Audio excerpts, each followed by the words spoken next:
Imagine for a moment that each day you wake up, a part of your life force begins to slowly fade without you noticing, without you being able to see it with your eyes, but rather feeling it with your soul. Think of all those times you end the day feeling drained, emotionally exhausted, unmotivated, as if something or someone has taken away an essential part of you.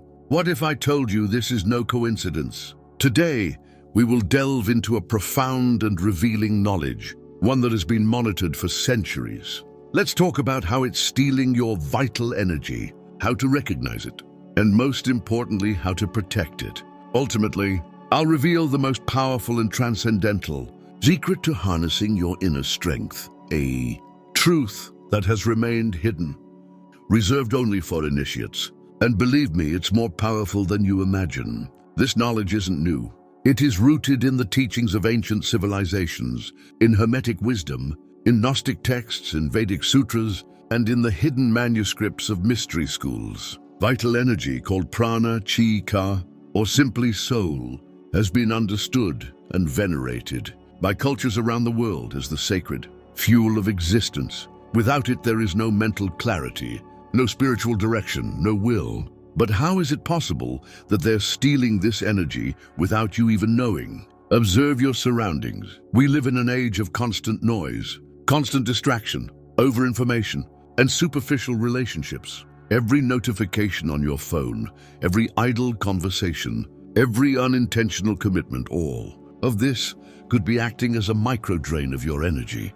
And even worse, there are entities, some human, some not so much, that feed on this loss.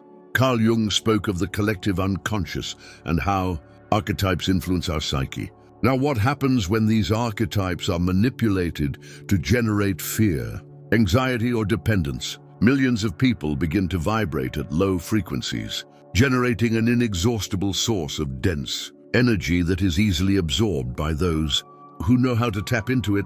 It's not fantasy, it's energy. And energy is neither created nor destroyed, it only changes hands. Ask yourself honestly, how many times a day do you give your attention without question? How many things do you react to emotionally without realizing the energetic price you're paying? And how many of your decisions are being guided by external forces you don't even understand? This isn't about paranoia, it's about awakening. The ancient Egyptians spoke of the Ba and the Ka, two aspects of the soul that should remain in balance.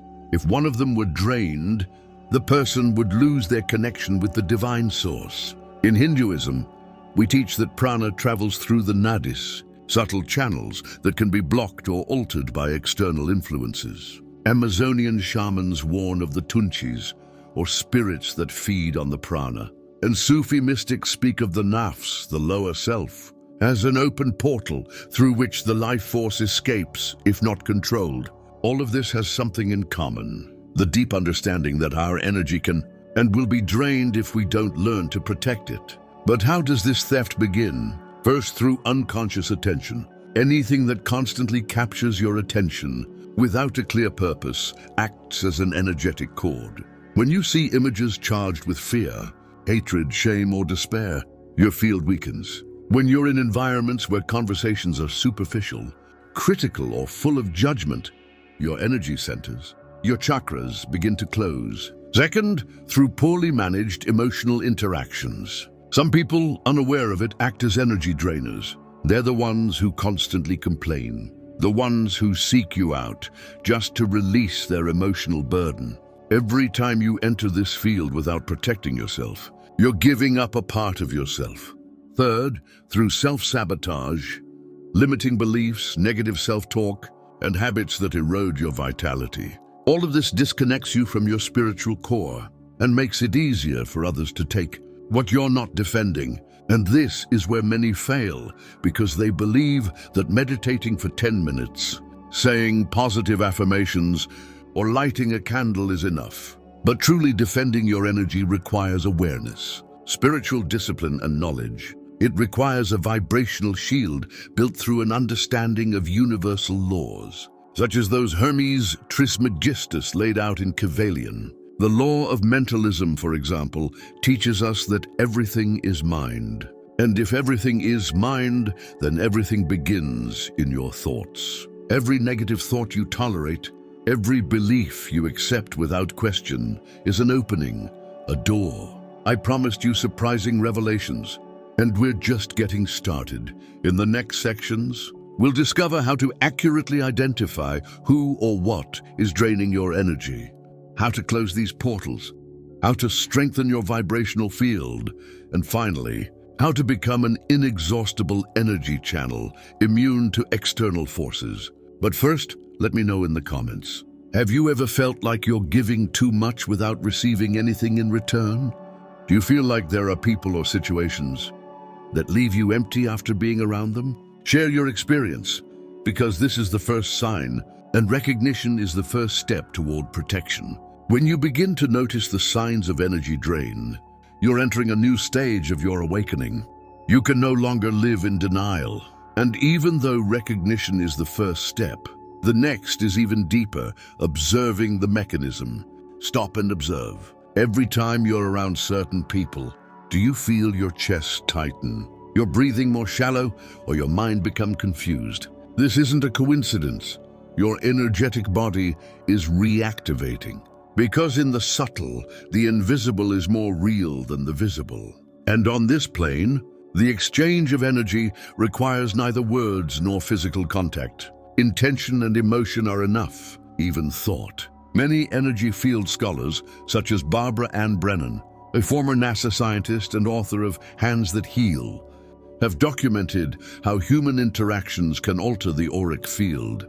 When someone thinks of you with disgust, guilt, or a desire for control, that charge projects to you and can attach itself to your field, weakening it whether you're open or unprotected.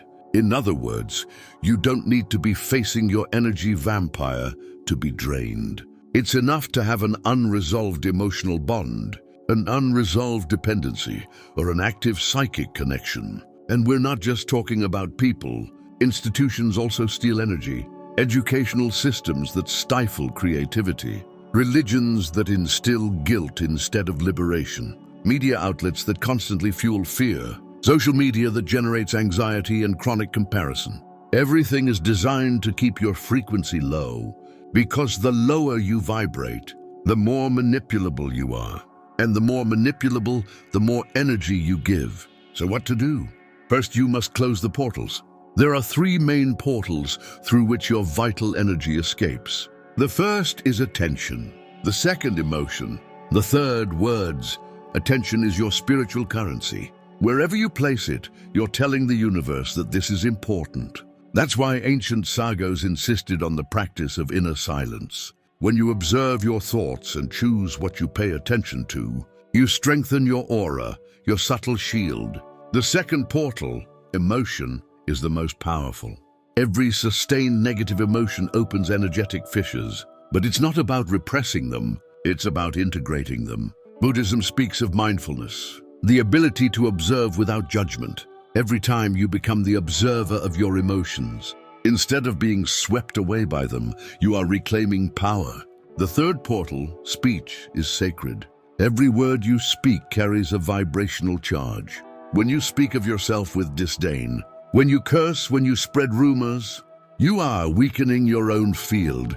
That's why the sacred texts say that in the beginning was the Word, because the Word creates and also destroys. Now, there's another truth you need to know. Some bonds are built on unconscious energetic contracts. These are non-verbal pacts, karmic agreements, or ancestral ties that perpetuate the unbalanced delivery of energy. For example, if you grew up believing you must please everyone to be accepted, you will constantly be giving your energy away in search of approval. If you've been conditioned to save others at your own expense, you'll be perpetuating relationships where you give more than you receive. Breaking these contracts requires awareness, and sometimes ritual. The ancients knew this. Various traditions use ceremonies to sever energetic bonds. From shamanic rituals with Palo Santo or copal fires to Tibetan visualizations, where the thread connecting 2 dissonant energies is cut. These practices aren't superstition, they're spiritual technology. Furthermore, there's an extremely powerful tool that's been used since ancient times.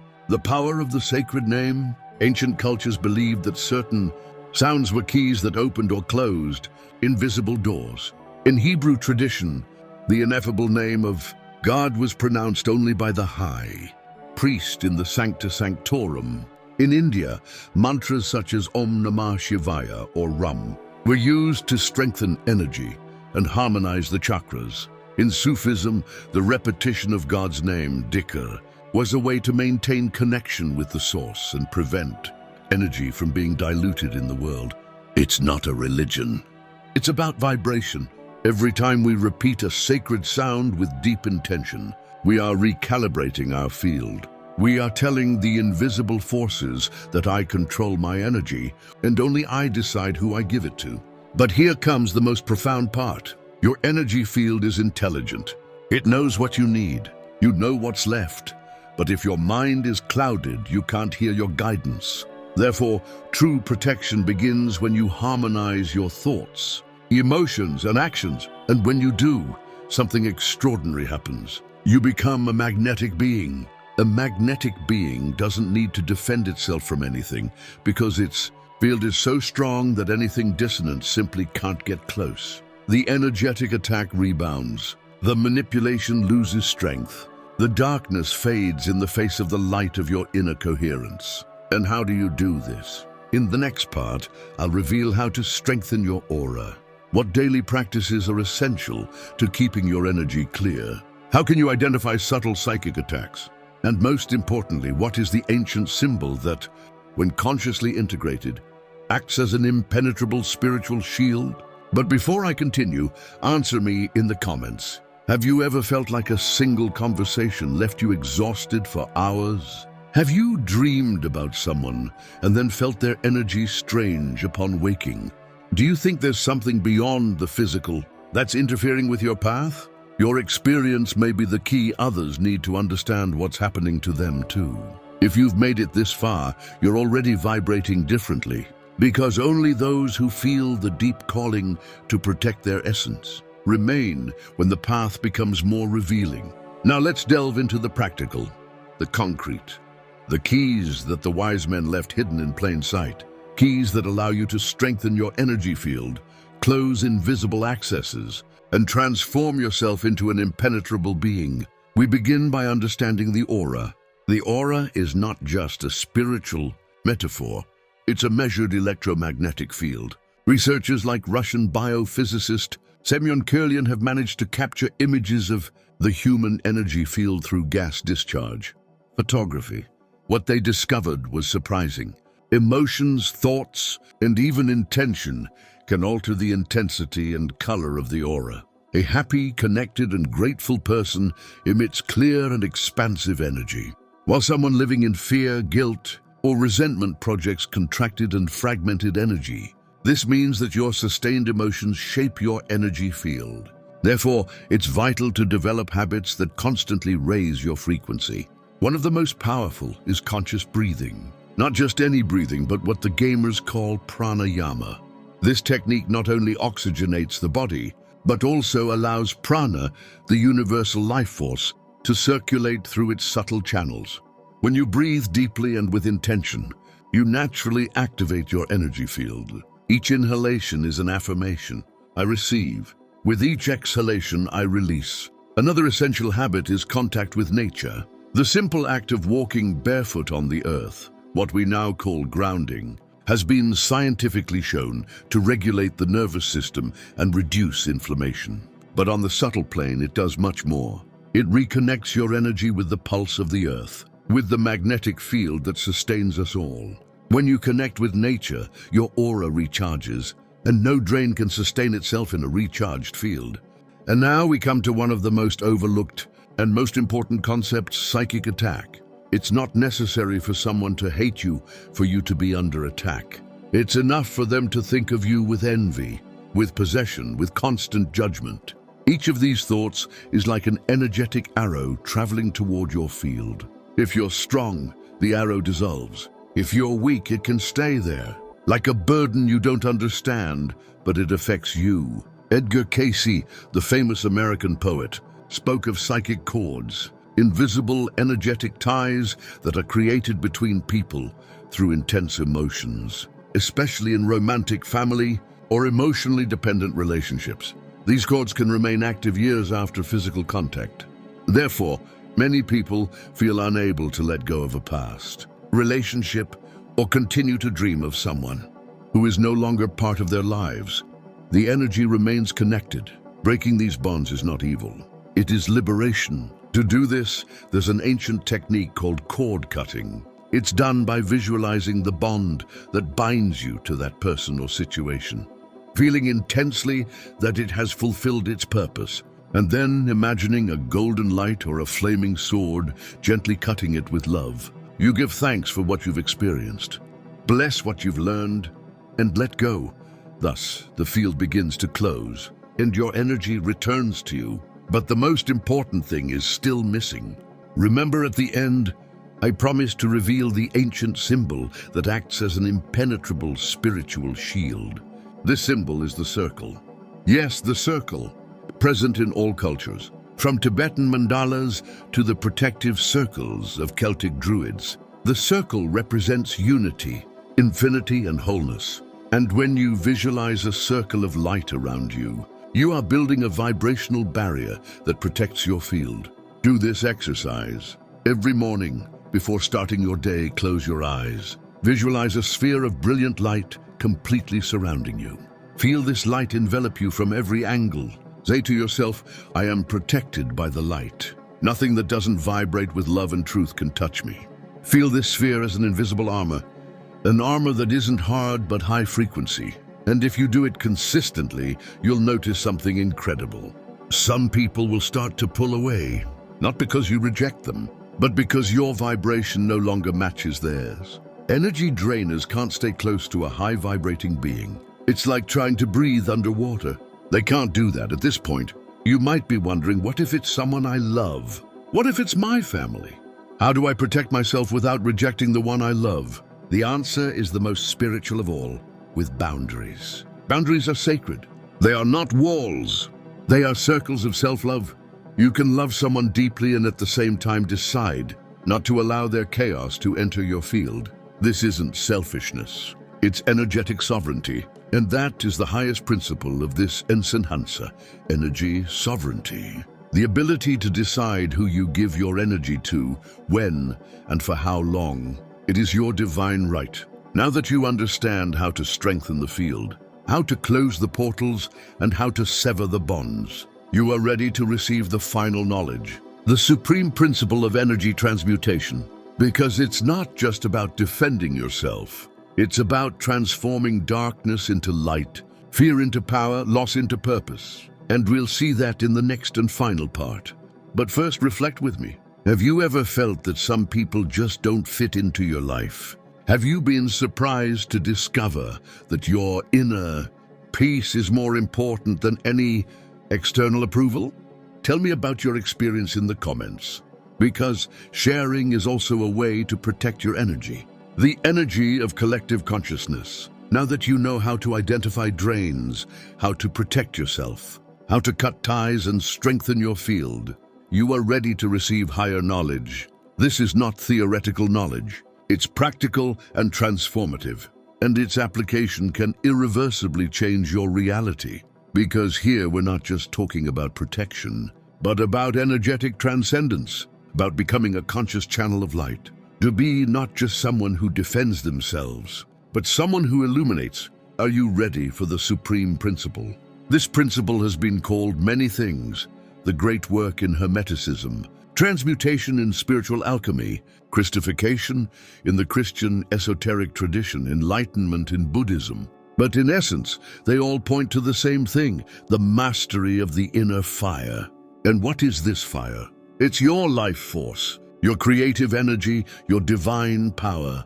When you learn to transmute this energy, no attack can touch you, because there is no longer a fissure that allows it. You yourself become a perpetual generator of luminous energy, like an inner sun that radiates ceaselessly. Sufi Maestro Hasrat Inayat Khan said, "We are not human beings having a spiritual experience. We are spiritual beings having a human experience." And our purpose is to remember this. And remembering implies activating your inner fire. Inner alchemy teaches that all emotions are energy in motion. Even the densest ones, such as fear, anger, or pain, can be transmuted if you bring them to your heart. The heart, at its highest vibration, does not judge, it integrates. And when you learn to breathe your dense emotions into the center of your chest, without rejecting them, something prodigious happens. This emotion transforms into wisdom. This is transmutation. That's why many wise people don't fear the darkness, because they know that it contains the raw material for their evolution. Every disappointment, every betrayal, every loss can be used as fuel for the fire of your awakening. And the more you use your shadow as fuel, the brighter you shine. That's the secret they're hiding from you. That no one can steal your energy if you don't run away from yourself. Because when you embrace yourself completely, there's no weak spot to penetrate. Your aura becomes like a sacred temple, and anything that doesn't resonate at that frequency transforms or moves away. In this state, you don't need protection.